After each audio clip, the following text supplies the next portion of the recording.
A las muy buenas, bienvenidos una vez más al Toro por los Cuernos. En este programa vamos a comentar lo que ha sido la última semana de San Isidro, que ponía fin a una feria tan larga.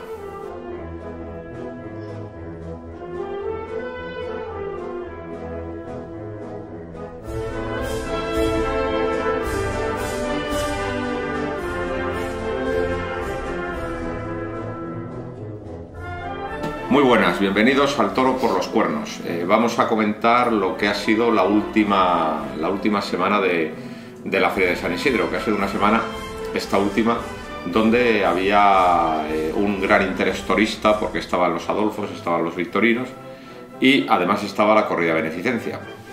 Por lo tanto, pues eran corridas a las que uno no debe faltar. Y para comentar la feria, esta última semana de la feria, tenemos una vez más a Tico. Muy buenas tardes. Bueno, pues la feria terminó con la corrida de Victorino. La corrida de Victorino ha dado lugar a comentarios muy diversos. Mucha gente ha dicho que los victorinos de esta temporada son unos victorinos que decepcionan por su poca raza y poca fuerza. Y yo a estos señores les tengo que dar la razón. Pero después de haberles dado la razón, sí que tengo que decir que la corrida del domingo, a pesar de su poca raza y de su poca fuerza, sí que tuvo toros en la muleta que dieron muchas opciones de triunfo. Fundamentalmente el segundo, el tercero y el quinto. Hubo toros importantes en la muleta que desgraciadamente fueron desaprovechados. Yo creo que Manuel Escribano, que se fue las dos veces a Portagayola, es quien tuvo menos opciones. Su primero fue un mulo que iba con la cara arriba sin ningún celo, y el cuarto pues duró muy poquito, por lo tanto Escribano tuvo pocas opciones, pero los otros dos componentes de la terna sí que tuvieron opciones que no aprovecharon. Paco Ureña tuvo un lote, yo creo que muy fácil, un lote toreable, y volvió a enredarse en sus problemas de siempre, y es que quiere dar un muletazo tan bueno, tan perfecto, que se le olvida ligar el siguiente. Está más pendiente de la fotografía que de la ligazón. Y claro, al toro de Victorino hay que llevarlo muy en línea, porque él por instinto se mete hacia adentro. Como Paco Ureña intentaba rematar detrás de la cadera, pues muchas veces el toro se le quedaba muy por debajo, tenía que reponer terreno, los muletazos resultaban sucios, se tuvo que agarrar al costillar varias veces para que el toro no le cogiera. Y pues la faena estuvo llena de altibajos. Las dos faenas estuvieron llenas de altibajos, con algún muletazo muy bueno, pero con otros muletazos pues muy embarullados. Y luego otra cosa, al toro de Victorino la media altura le sienta muy mal. Para dar el pase de pecho hay que llevarle muy por abajo, casi como si fueras a dar un trincherazo, y aliviarle por arriba cuando ya el toro pues ha pasado prácticamente en su totalidad. Paco Ureña intentaba dar pases de pecho normales y el toro se le comía en cada muletazo. Y el tercer espada de la terna era Emilio de Justo, que es un torero extremeño que tiene muy buenas maneras, unas maneras muy refinadas, muy clásicas, pero que sinceramente creo que a su tercero no le dio la lidia adecuada ni estuvo a la altura del toro, que para mí el tercero fue el toro de la corrida.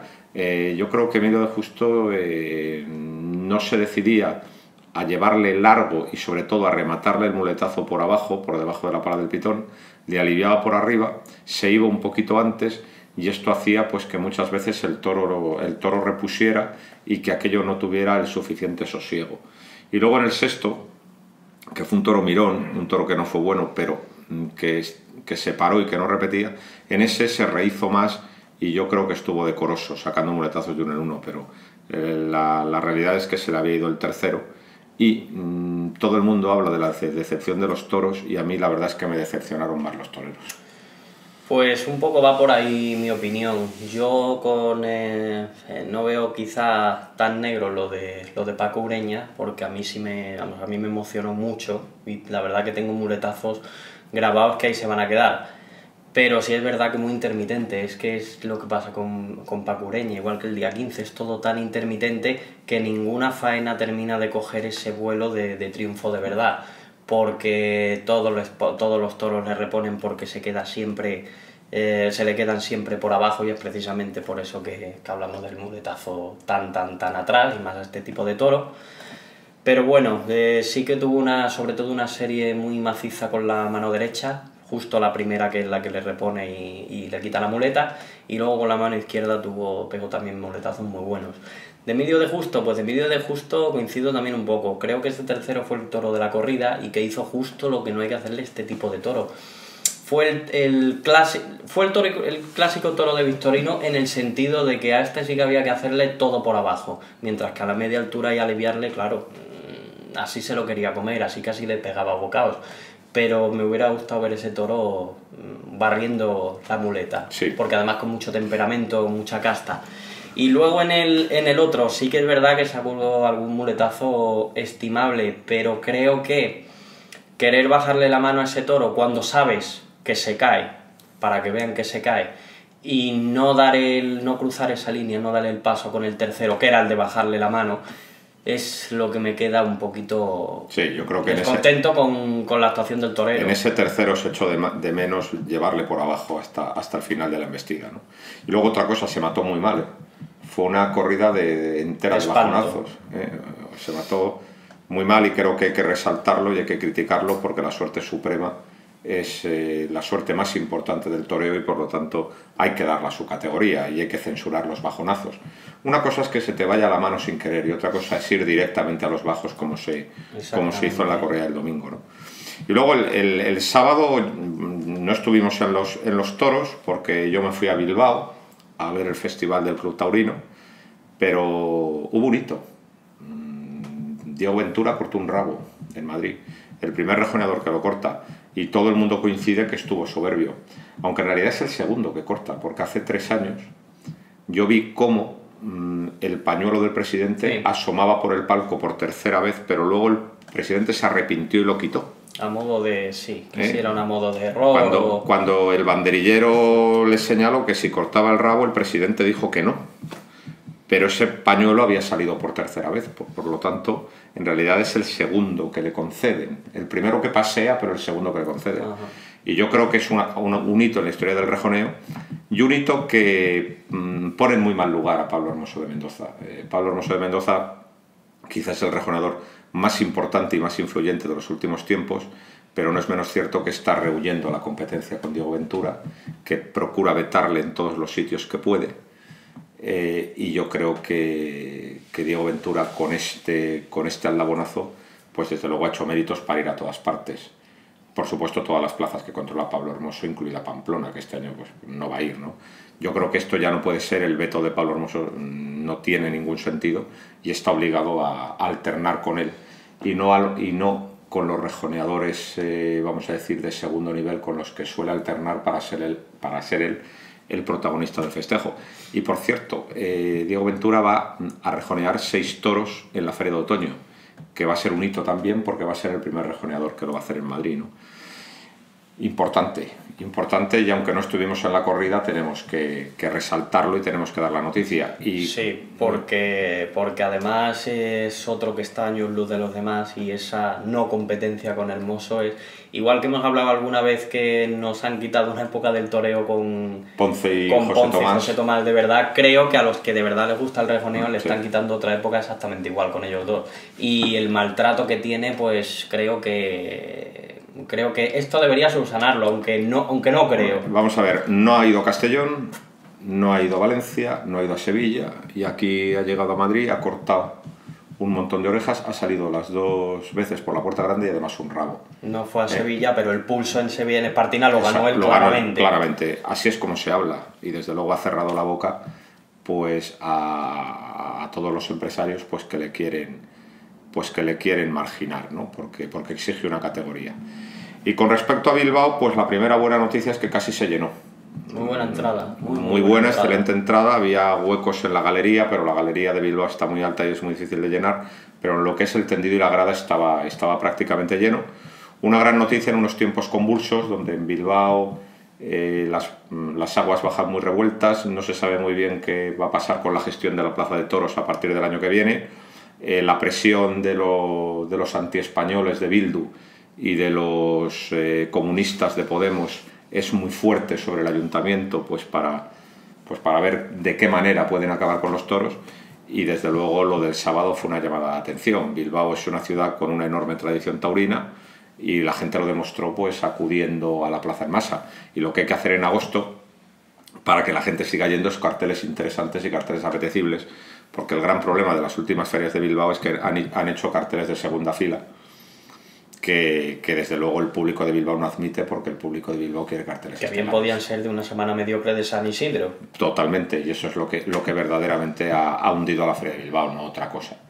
Entonces estuvo muy bien la entrada, lo que pasa es que luego sufrimos una decepción con el juego de la novillada del Parralejo, que se le dio en el festival. Pues unos novillos muy blandos y muy descastados. El festival lo salvaron dos nombres. Todos estuvieron correctos y por encima de sus novillos, pero yo creo que el festival tuvo dos nombres propios. Uno es Enrique Ponce. Enrique Ponce, con un novillo muy manso, muy manso, muy manso, del Parralejo, pues se inventó una faena. Tuvo que ser toda la faena sobre el pitón derecho, porque por el pitón izquierdo el novillo no investiga nada, pero por el pitón derecho le toreó con auténtico primor, y fue una pena que tardara tanto en doblar el novillo, porque le hubiera cortado una oreja. Estuvo genial, porque la mano derecha de Enrique Ponce quizá haya sido la más importante de la historia del toreo. Y luego el otro nombre propio fue Rocarrey, con un novillo tan descastado y tan blando como el de todos sus compañeros, marcó la diferencia. La diferencia que lleva a un torero pues a ponerse arriba del todo y mandar en el toreo. Desde el principio. Aquello fue pues una lección de poderío y de mando, ¿no? Ya un novillo muy remiso en vestir, pues le toreó como quiso, le llevó muy largo, le toreó muy bien porque tiene muy buen trazo, hizo toda clase de alarde, se pegó un arrimón, le mató de un estoconazo y le cortó dos orejas. Y esos fueron los nombres propios del festival, adelantando ya que todo el mundo estuvo más o menos correcto y más o menos por encima de su novillo. También lo estuvieron el Juli, Cayetano, Manzanares y el novillero Toñete, pero sobre todo los nombres propios fueron Ponce y Rocarrey, ¿no? Y luego el viernes, el día antes del festival, el día antes de marcharnos a Bilbao, pues estuvimos en Madrid, donde hubo una corrida de Adolfo Martín, y la corrida de Adolfo Martín ha sido un poco la cara inversa de la moneda a la de Victorino. Mientras que la de Victorino ha sido muy criticada, la de Adolfo Martín ha sido muy alabada. Adolfo Martín llevaba mucho tiempo decepcionando a los aficionados. Le viene muy bien, porque en Madrid tenía desde que lo achacaban quizá a la figura. Yo creo que no, que se empezaron a apuntar las figuras 2 años seguidos. Castella, en fin. Pereira. Y yo creo que la corrida de este año, además de ese gran toro, pero tuvo cosas muy interesantes. Yo creo que Adolfo llevaba tiempo decepcionando a los aficionados, que esperan de esa ganadería fundamentalmente casta y agresividad, y Adolfo tenía la ganadería en un momento demasiado suave, pero yo creo que la corrida del viernes ha puesto de acuerdo a todo el mundo, y lo que ha hecho Adolfo es demostrar que le estaban dando por muerto antes de tiempo, porque la corrida tuvo un toro excepcional, un toro extraordinario, un toro que yo considero que fue de bandera, que fue el toro quinto, el toro chaparrito, que creo que merece un comentario aparte, porque fue un toro extraordinario, pero el resto de la corrida tuvo mucho interés. Quizá los 2 toros que menos me gustaron fueron el tercero y el sexto. Creo que el tercero fue un toro manso que se salía desentendido, y creo que el sexto no tuvo fondo, un toro que vino a menos, pero el resto tuvo mucho interés. Creo que hubo 2 toros muy fieros, que fueron el segundo y el cuarto, muy encastados, con peligro incluso. Hubo un toro muy bueno, del que se ha hablado muy poco, que fue el primero de la tarde. Lo que pasa es que digamos que está opacado por el gran Chaparrito, y luego estuvo Chaparrito, que Chaparrito fue pues uno de los grandes toros de San Isidro, un toro que acudió muy alegre al caballo y que luego en la muleta tuvo una clase excepcional. Y con él me decepcionó Pepe Moral. Yo con Pepe Moral pues aposté muy fuerte el año pasado, porque me gustó mucho en Sevilla, me gustó en Pamplona, me gustó mucho con un Victorino en Illescas, pero este año me he decepcionado mucho. Es que hace otro toreo. El toreo de Pepe Moral el año pasado era ese de echar la muleta a los hocicos y de pegar un muletazo muy rotundo, muy largo, muy por abajo, volviendo a dejar la muleta en el hocico para que el toro repitiera. Y ese toreo este año no lo estamos viendo. Estamos viendo otro toreo, un toreo con un cite de muleta mucho más retrasada, un toreo donde se desplaza mucho el toro hacia afuera, y una vez que el toro ya está afuera se intenta componer la figura.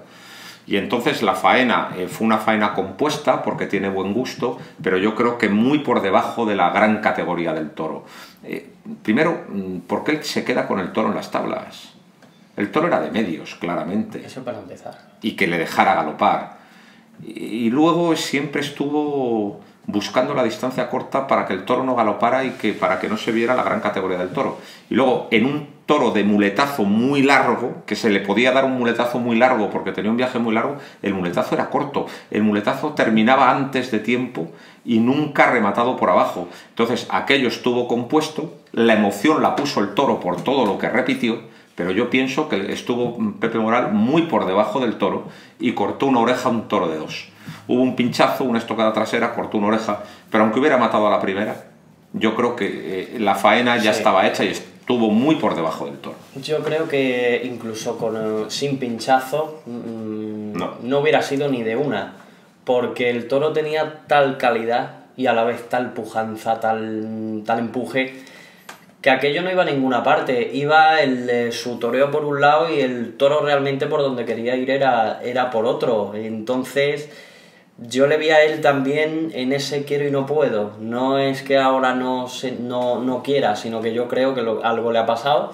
No sabemos si es algo suyo de la cabeza o algo en el campo, pero ya no puede. Es como que quiere pero no puede. Y efectivamente ese muletazo ahora va para afuera y lo intenta rematar prácticamente con el toro ya saliéndose, pero luego es que ves que él realmente quiere, pero no es capaz. No es para nada, efectivamente, ese toreo, por ejemplo, que fue a placer y además muy espatarrado y muy rotundo del Victorino de Illescas. Es que no tiene nada que ver. Nada que ver. Y te voy a decir otra cosa, porque a Pepe Moral se le está esperando, es un torero poco visto, tiene el beneficio de la novedad. Esto llega a suceder cuando llevas 3 años en San Isidro y estás ya muy visto y no cortas ni una y todo el mundo hubiera dicho que se te ha ido el toro, pero vamos, desde el principio. Desde el principio, porque además yo creo que la gente empezó a ser consciente de la importancia del toro después de la faena. Un toro de vuelta al ruedo, sí, aunque no se le diera. En este caso sí que lo fue.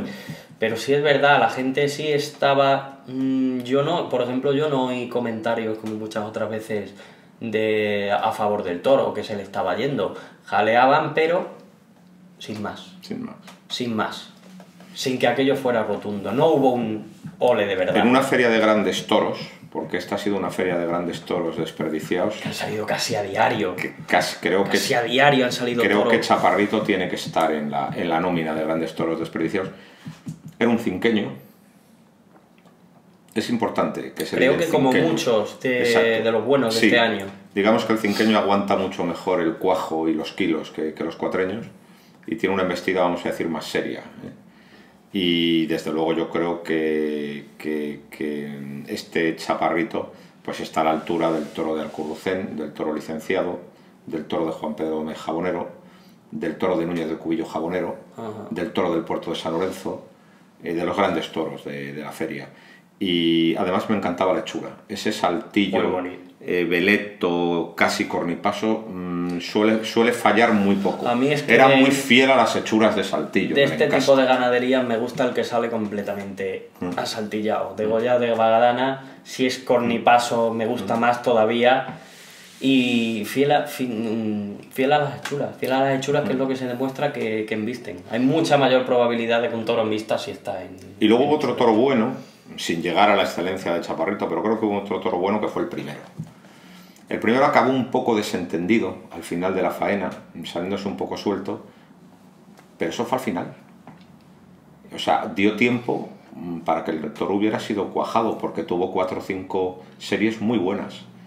Le tocó a Ángel Sánchez, que tomaba la alternativa, que pidió él tomar la alternativa con esta corrida, pero yo creo que el compromiso le vino grande.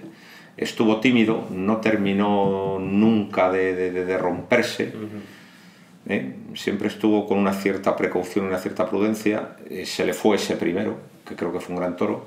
Luego le tocó el cuarto, que fue un toro muy complejo, un toro muy encastado, muy inteligente, que sabía exactamente lo que se dejaba atrás, que podía dar un triunfo si te quedabas muy firme y le llevabas muy tapado, pero no se decidió. Y luego mató el sexto, que fue un toro que se desinfló, pero yo creo que verdaderamente la corrida le vino grande y bueno, pues hay que esperar porque digamos que ha sido un compromiso asumido todavía, cuando todavía estaba muy tierno, ¿no? Y luego hubo otro toro bastante listo y bastante peligroso que cogió al Cid. Por cierto, ese toro se dejó torear de maravilla con el capote, se dejó banderillar, se dejó hacer todo. Pero de repente pegó un cambio y cazó al Cid en la muleta. Además es que, o sea, lo estaba comentando en el tendido, le va a cazar, porque era muy inteligente y en cuanto le vio descubierto, pues, le cogió y le hirió. Y claro, teniendo en cuenta el mal momento del Cid, pues esta cornada le puede hacer mucho daño, porque ya hemos visto durante muchos años que está muy tocado, que es incapaz de quedarse quieto y que se va del muletazo antes de que este termine. Entonces ya con esta jornada, bueno, pues a ver, ojalá que no, pero sí que creo que le puede dejar tocado. Y en cuanto a Ángel Sánchez, es que claro, ese es un tema de cara y cruz, porque dices, se te ha ido el toro. Habías apostado, pero no has sido capaz. Pero claro, ojalá, la mitad de los que, o un tercio de todos los que toman la alternativa pidieron una corrida de Adolfo en Madrid. Vamos a darle tiempo. Sí. Creo que tuvo el año pasado hizo la mejor faena de novillero en Madrid. De cuajar un novillo de Flor de Jara por todo lo alto, o de la quinta, por todo lo alto, y bueno, no matarlo, pero bueno, pues vamos a esperarle, porque fue de lo mejorcito del año pasado, incluido San Isidro, incluido todo. Y bueno, vamos a esperarle. Otra cosa no cabe, es decir, hacer un juicio definitivo sobre este torero. No, eso pues no se puede. Es muy prudente porque acaba de llegar.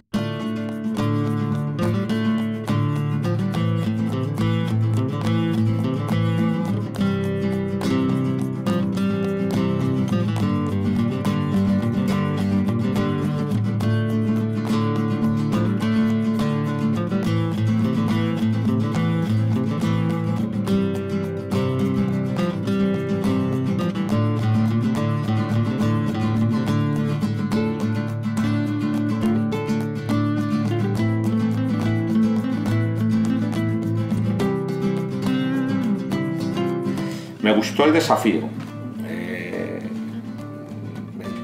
Debían haber sido 3 de Rehuelga y 3 de Pallares, que son ganaderías, como bien sabes, todos de la familia Buendía. Luego, al final, se lidiaron 2 de Rehuelga, 3 de Pallares y un sobrero horroroso de José Luis Marca.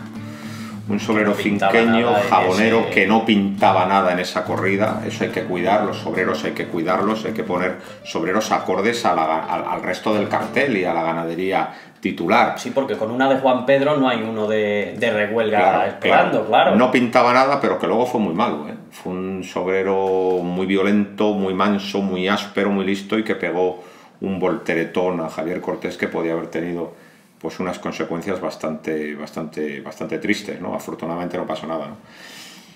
Ese es el toro que desentonó, porque el resto de la corrida estuvo muy interesante. Rehuelga lidió 2 toros finos, muy bonitos, no eran nada grandes, pero eran muy bonitos. El primero fue bueno, con un poquito de poca fuerza, y el tercero fue de revolución. El tercero fue el Buendía típico que le gustaba a Paco Camino. Embestía con una alegría enorme, con una clase excepcional, con un temple excepcional, pero para mí es uno de los grandes toros tapados de la feria que nadie ha visto, y si no le vio nadie es porque el matador encargado de torearlo se puso muy cerca, se puso muy en la oreja, y allí nadie vio la calidad del toro, cuando el toro era precisamente para alegrarle y que galopara, y para llevarle despacio. Le toreó Javier Jiménez, y eso, estuvo muy encimista y muy por debajo del toro. Del sexto no digo nada, fue un toro que peleó bien en el caballo. Por cierto, el picador Agustín Navarro creo que protagonizó con él el mejor tercio de varas de la feria, pero hasta ahí, el toro se paró. Pero antes se le había ido uno de los toros, para mí, de más clase de la feria. Toreó también Iván Vicente. Iván Vicente venía del día 2 de mayo de haberse leído, para mí, un toro de Joselito, que ha sido de los grandes toros. Se encontró primero con un torito de Rehuelga, pues muy bueno, muy noble, un poco flojo. al que mató muy bien, le dio un gran volapié, y luego se encontró con un toro de Pallarés que pusieron muy largo en el caballo, fue alegre al caballo, y luego tuvo esa misma alegría en la muleta. Un toro al que hay que destacar la prontitud y la largura en el viaje, un toro importante. Y Iván Vicente pues estuvo como es él, muy buen aire, buen trazo, elegante, pero también muy superficial, muy frío, y falta rebujarse más con los toros, romperse más, pasárselos más cerca, bajar la mano. Sustancia. Y mira que en los últimos años, desde hace 2 veranos, ha estado bien tratado, porque de acuerdo que se lo empezó a ganar. Verano hace un par de años ha hecho un verano muy bueno aquí, pero es que tiene que haber... Desde luego este año ha tenido toros para reventar esto. El del 2 de mayo de Joselito fue para reventar. Y pues eso, tiene buen aire, pero aquello no termina de estallar porque es un torero muy frío y un tanto superficial. Quizás que, dijo Belmonte que se torea como se es, quizás que él es así. Puede ser. Pero... Había que hacer uno solo con... ¿sabes? Con ese exceso de Paco Ureña y con la frialdad suya, a ver si había que hacer una cosa ahí así. Exacto, tiene que haber un término medio entre esos dos extremos, ¿no? Pero que a mí me gustó mucho su cuarto toro, y me gustó mucho el cuarto toro de Pallarés, y me gustó especialmente el tercero de Revuelga. Con respecto a Javier Cortés, pues tuvo un toro que no se arrancaba mal, pero luego se defendía bastante por la poca fuerza. Estuvo de corso con él y luego se llevó un volteretón del sobrero de marca que lo reventó. Pero Javier Cortés está puesto en la corrida del día 24, porque el 24 de junio ya tiene cartel. Van a ser toros de Montalvo, con un cartel que creo que es bastante interesante. Repiten a Octavio Chacón, con méritos propios, repiten a Javier Cortés, con méritos propios también. Totalmente. Y confirma el extremeño Tomás Campos. Creo que es una corrida que está bastante bien. Los toros van a ser de Montalvo. La pregunta que hago... Tenemos 2 domingos por delante. Bastante interesantes. La pregunta que yo hago a la empresa es, ¿y la corrida de Pablo Romero para cuándo?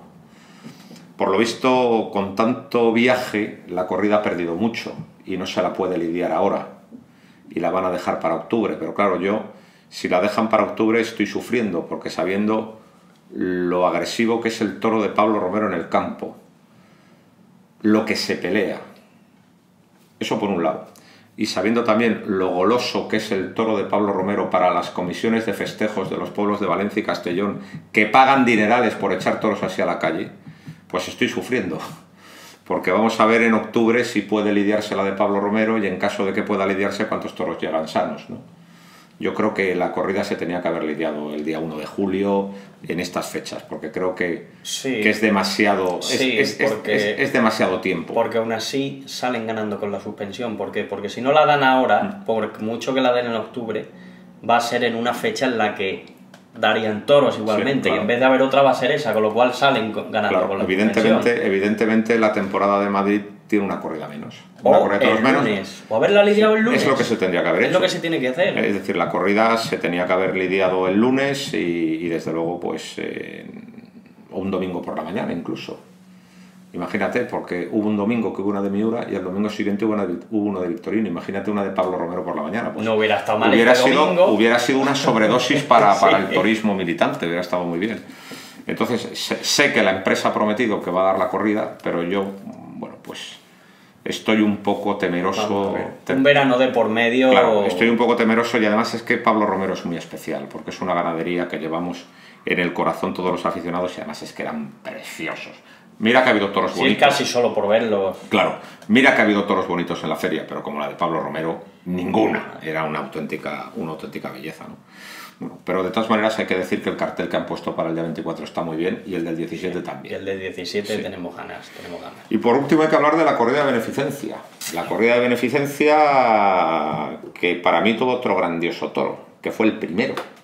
El primero fue un toro de Alcorrucén mansísimo en el caballo, que no se dejó picar, que hubo que intentar picarlo en distintos terrenos, pero que en la muleta fue de los grandiosos toros que han salido en San Isidro. Con mucho. Lo tenía carbón. todo. Lo tenía alegre, todo para Madrid. Repetidor, clase, todo. Y Antonio Ferrera no estuvo nada acertado con él. Se quiso poner bonito. quiso dar el medio muletazo compuesto y claro, el toro le acabó desbordando, porque este toro no era para ponerse bonito, era para poner la muleta muy por delante, para llevarle muy toreado y sacar toda la embestida, porque si no te arrollaba, ¿no? Quiso hacer como con el cubillo de su primera tarde. Exacto. El primero que le cortó una oreja, Eso. le cortó una oreja, me justifico, y encima como va por allí con mucha dulzura, encima hasta disfruto. Sí. Y yo creo que él sabía perfectamente que ese toro, si apostaba, era de triunfo, pero Yo creo que sí. ahí está, Yo creo que ahí está el corazón. es lo que le suele pasar a los toreros veteranos cuando tienen que hacer grandes esfuerzos, porque el toro tenía mucha clase, pero el toro exigía un gran esfuerzo, porque era un toro que se comía la muleta y repetía constantemente. Sí, yo, por entendernos, y fue así lo que hablamos y lo que, como se entiende de verdad lo que pasó, es que se cagó.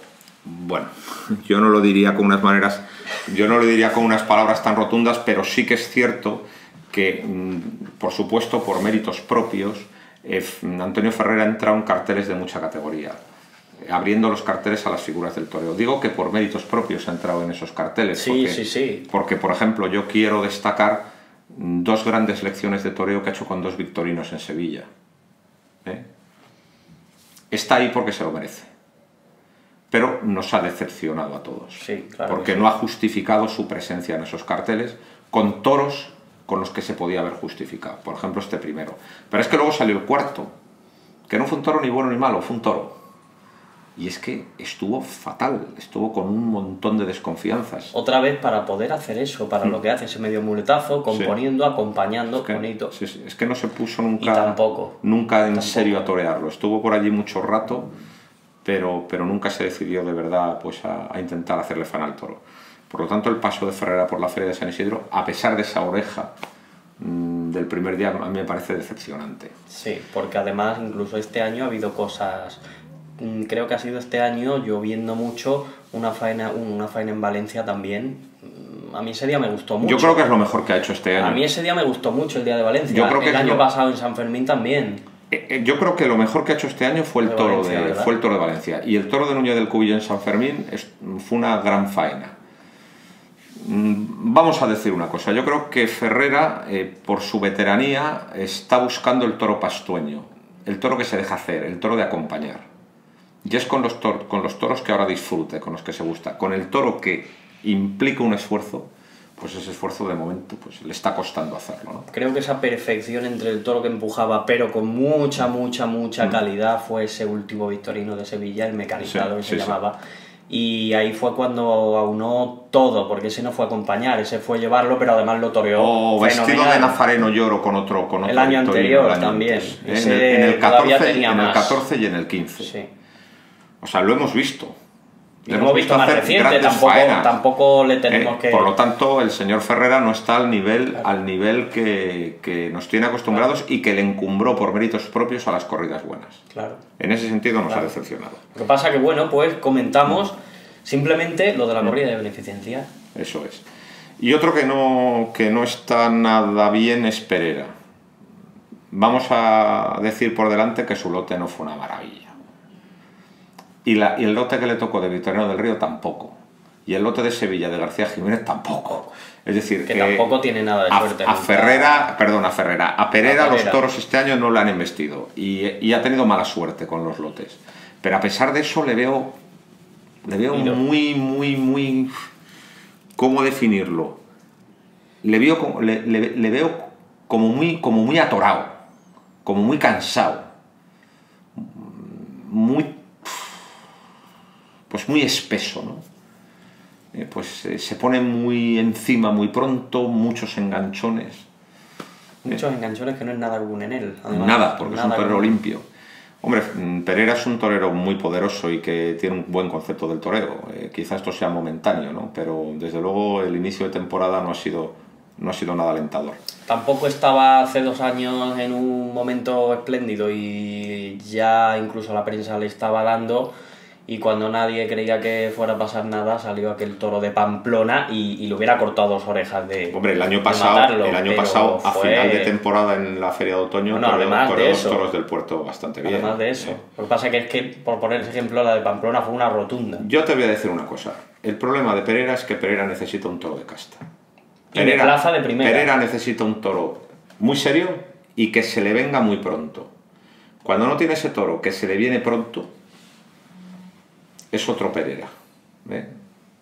Digamos que el toreo más de la media distancia de consentir a los toros es un toreo que él no siente. No tiene ese interés, entonces está muy frío, pero necesita un toro sí que empuje mucho y con mucha presencia. Exacto, es un toreo que él no siente y entonces pues vemos la peor versión de Pereira. Con ese toro de medias arrancadas, que va con la cara por arriba, Porque mira, digo de plaza de primera, pero es que incluso si de verdad el toro ha tenido presencia en plazas de todavía además de segunda y tal, si de verdad el toro empuja, es un torero que todavía transmite. Se me ocurren hace muchos años varias faenas en Santander y se me ocurre otra que vimos el año pasado, hace 2 años, en Salamanca, un toro de Montalvo, sí, que estuvo también... Que estuvo muy bien, un toro berrendo aparejado que dieron la vuelta. Serio, además muy bonito, muy serio y... Sí. O sea, que es un problema de que él necesita ese... Pereira necesita que el toro le galope. Pero bueno, y que aguante el toro por abajo. Ese toro necesita Rocarrey. Es que cuando eres tan poderoso necesitas eso, no dices nada. Cuando no tienes ese toro, pues estás totalmente atascado y eso es lo que le ha pasado a Pereira, ¿no? Y luego cerraba el cartel Ginés Marín, cortó una orejita a su primero, un toro muy noblecito, pero con la fuerza y la raza justas. La cortó por el entorno y el ambiente. No le toreó mal. El público de... No le toreó mal, le toreó limpio. Creo que la faena no tuvo auténtica categoría por la sosería del toro, pero él estuvo bien. Le toreó, como digo, limpio y con gusto. Un pinchazo y una gran estocada. Conseguida la segunda, pero un gran volapié. Cortó una oreja. Y luego salió el sexto. El sexto tenía de bueno que iba muy pronto a la muleta, pero tenía de malo que se salía distraído con la cara arriba.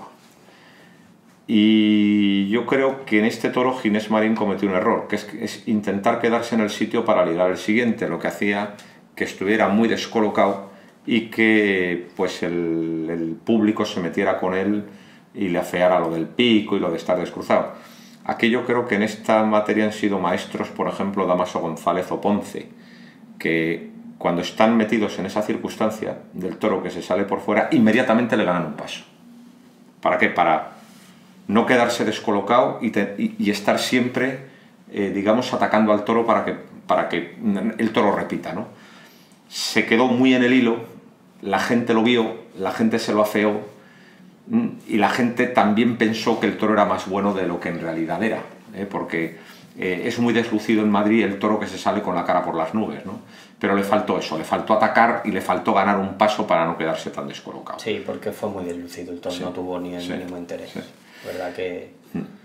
Y ahí, pues bueno, diremos lo mismo. Quizá también ha tenido la mala suerte, digamos, entre comillas, de cuajar un toro con toro alto como el año pasado, y es que entonces ahora nadie le ha visto a ese nivel en ninguna parte y se quiere llegar a eso, pero claro, también es verdad que no le ha vuelto a salir un toro que repita como ese y se vaya tan largo y tan...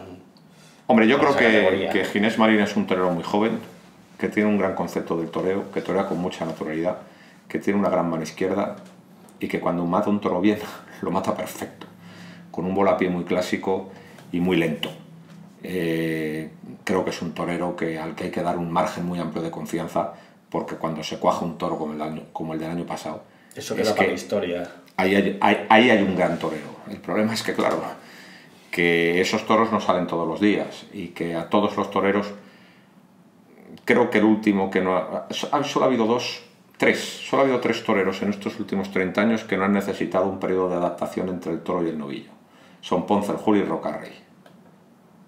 Sí, muy poco. En estos últimos 30 años, los tres únicos toreros que no han necesitado pues ese rodaje entre el toro y el novillo, porque claro, el novillo embiste rápido y el toro despacio y es otro volumen y otra exigencia, salvo esos tres, todos los toreros necesitan una transición. Y Ginés Marín está en esa transición.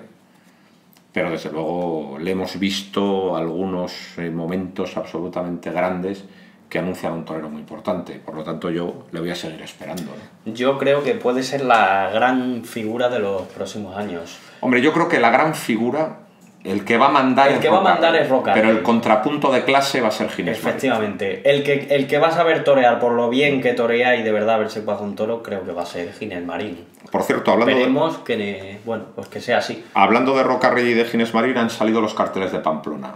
Los carteles de Pamplona tienen como defecto principal que en todos los carteles interesantes hay un torero veterano que en realidad baja la categoría del cartel. Un Pepín Liria reaparecido, con una reaparición que viene muy poco a cuento, una despedida de Padilla, Ferrera en otro cartel importante, no estando en su mejor momento. Digamos que esos son los defectos de los carteles claves. Parecía que iba a venir Ponce a Pamplona, al final no viene. No está Talavante, que es un torero que tiene que estar. Sí que está el Juli, una tarde. Pero yo creo que lo mejor que tiene la Feria de Pamplona, y que además marca tendencia con respecto al futuro, es que están 2 tardes, Roca Rey y Ginés Marín. Son los que están 2 tardes. Y esto marca una tendencia. Quiere decir que el toreo ha entrado en una nueva etapa, donde quienes tienen el peso en las ferias, quienes llevan el peso de la feria sobre sus hombros, son estos 2 toreros jóvenes. Es muy importante. Me cuentan que en Bilbao también van a estar 2 tardes los 2. Muy importante, se marca una tendencia. Y además hay una que la torean juntos.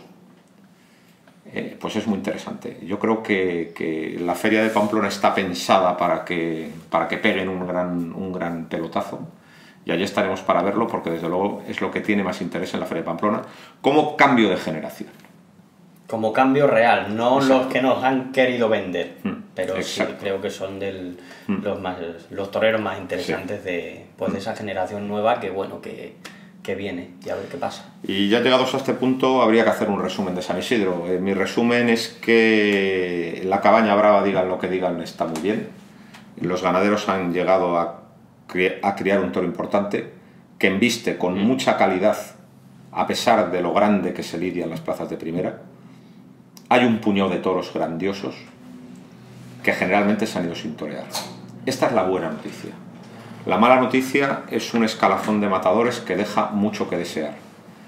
Se han ido toros extraordinarios. Y las orejas que se han cortado han sido de broma, de muy poco peso, y yéndoseles el toro. Y las que han dejado de cortar han sido de verdad las actuaciones importantes. Ha habido muchos toros buenos que se han ido sin torear, la mayoría de las orejas no han tenido peso ninguno, y los únicos que verdaderamente han respondido son las figuras. Porque a pesar de todo lo que se les critica, lo son por algo y tienen una gran diferencia con respecto a los demás.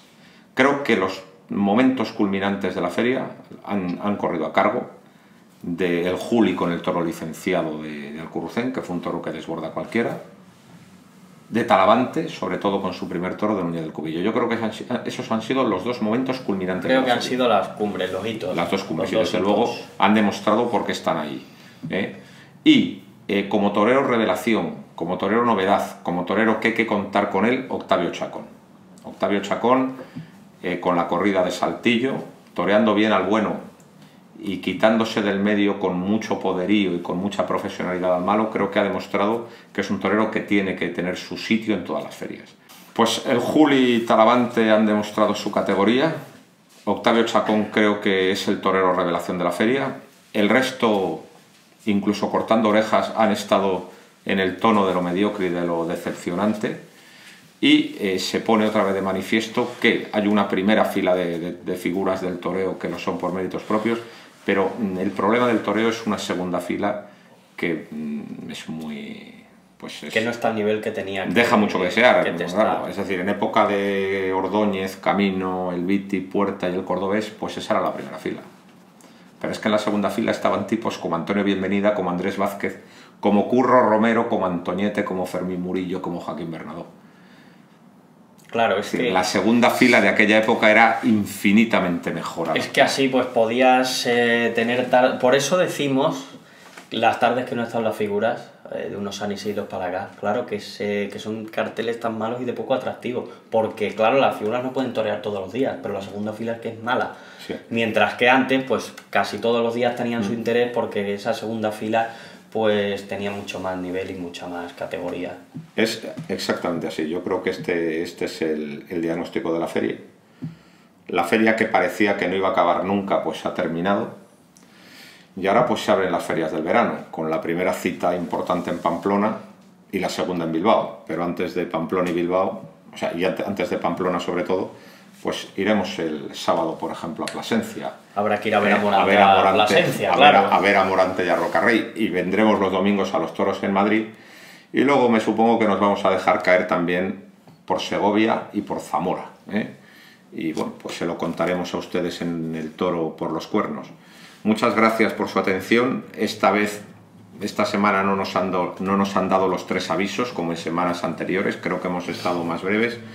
Repito, gracias por su atención y sigan viendo al Toro por los Cuernos.